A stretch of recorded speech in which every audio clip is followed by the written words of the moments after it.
Olá, tudo bem? Aqui é o professor Cristiano e ontem eu tentei fazer uma live e acabou ela não saindo com áudio. Então eu vou fazer essa live agora e vamos ver se vai dar certo. De qualquer forma, a gente soma assuntos.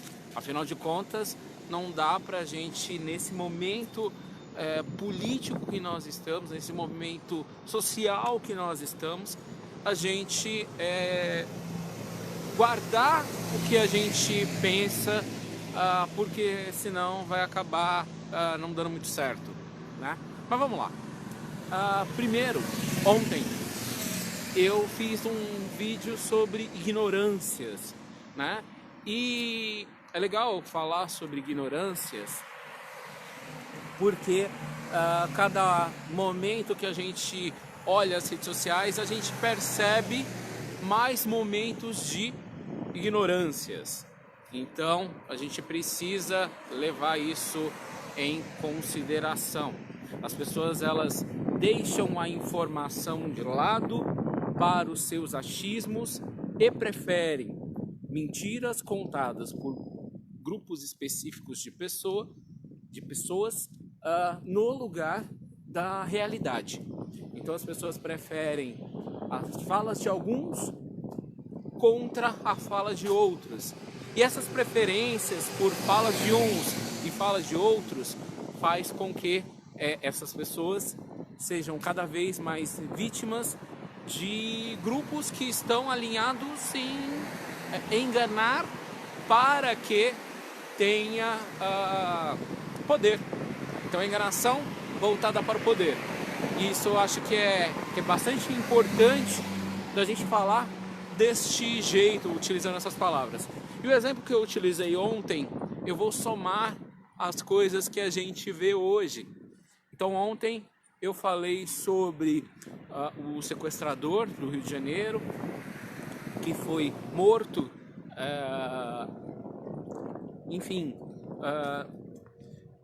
de uma forma bastante contundente pela polícia, mas que também estava previamente diagnosticado por um especialista da polícia de que era uma pessoa em um surto psicótico. E quando a gente tem uma pessoa em surto psicótico, existem algumas técnicas, né, para que a pessoa se acalme, mas algumas vezes não é possível. E aí, para preservar a vida de outros, elimina-se aquela pessoa, tá? Então, a minha fala não é em relação à proteção daquela pessoa, mas a ignorância de alguns.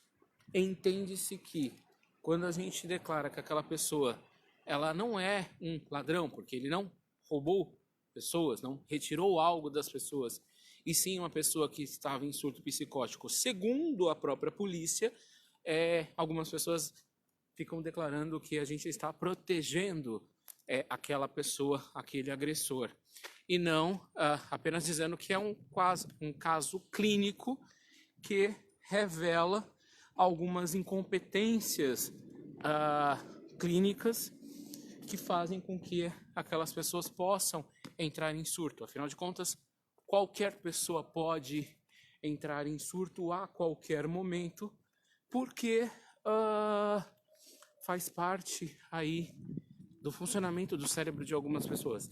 Existem pessoas que têm tendência a surtar, né? A ter um surto psicótico e com isso ter o famoso dia de fúria.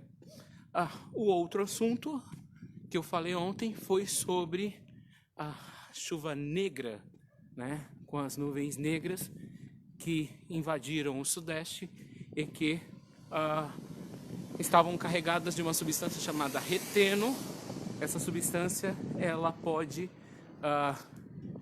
foi feito um teste com a substância reteno, e essa substância ela pode reduzir a capacidade pulmonar em até 30%, além de alterar o DNA.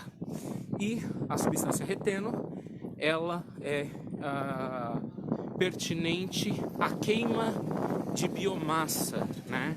Então, a queima de árvores e animais liberam essa substância, o reteno, e numa concentração elevada durante um tempo prolongado, a pessoa pode desenvolver problemas pulmonares. Então é importante lembrar desse ponto. Mas hoje a gente tem mais casos interessantes para a gente colocar aí em questão. Primeiro, o Ricardo Salles, o ministro do capitalismo. Eu falo ministro do capitalismo e não ministro do meio ambiente porque ele não tem uma atuação pró-meio ambiente e sim pró-capital. Ele havia declarado que as nuvens negras eram fake news, né? Ou seja, aquela nuvem negra tinha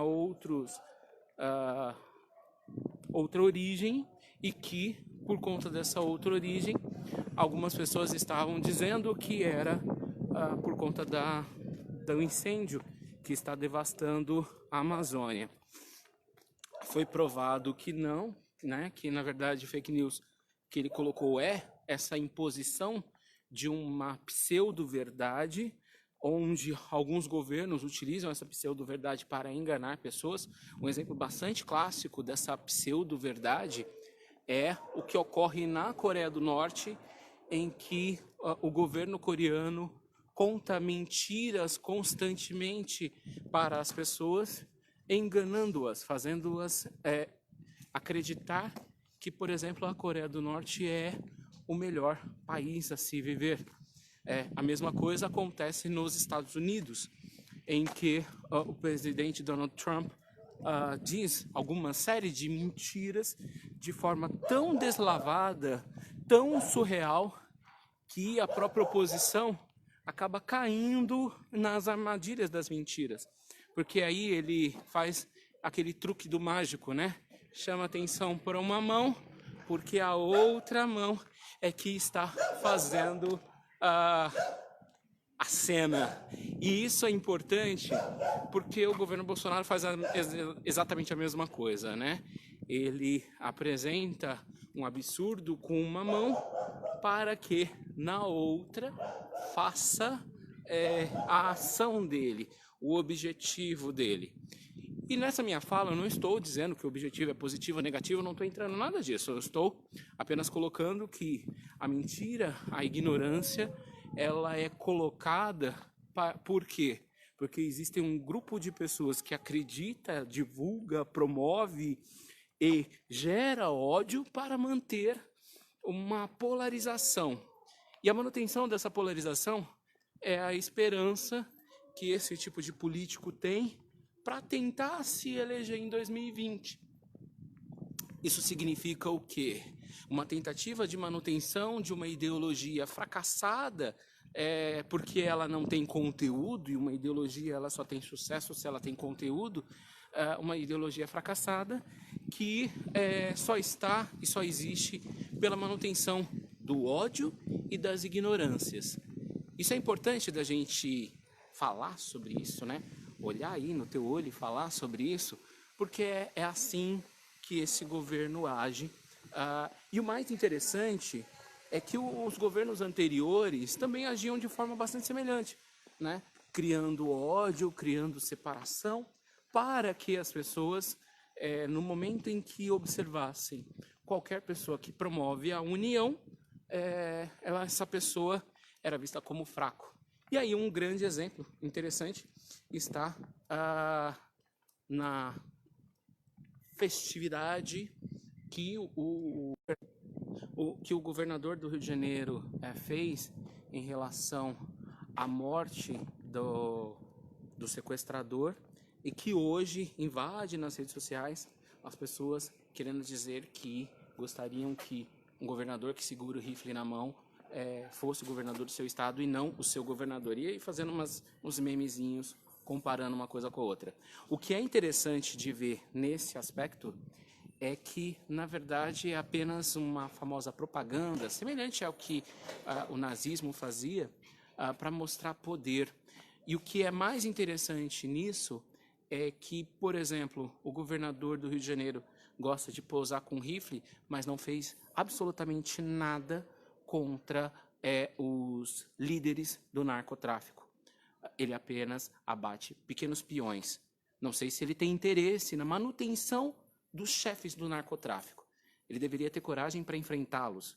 E o enfrentamento desses, que normalmente não estão no morro, porque na verdade o que estão no morro seriam só gerentes ou diretores do narcotráfico, mas muitas vezes estão de gravata, sentados do lado, inclusive até muitas vezes líderes políticos ou religiosos no Rio de Janeiro ou em qualquer outro lugar deste país. Se ele tivesse coragem, ele enfrentaria esse tipo de pessoa e não apenas, né, aquele que foi aliciado por esse tipo de pessoa para tentar sobreviver. Não estou defendendo aquelas pessoas, mas estou dizendo que esse governador não tem coragem alguma, porque se ele tivesse, ele enfrentaria quem deveria ser enfrentado. E não ficar fazendo palhaçada, fazendo dancinhas e tirando fotinho com rifle. Quem faz isso é porque quem não tem coragem de enfrentar. Isso ele deveria fazer. Não faz por quê? Falta de coragem ou porque ele está sendo beneficiado com isso? Afinal de contas, ele já está em pré-campanha, né? Vamos pensar sobre isso? Boa noite.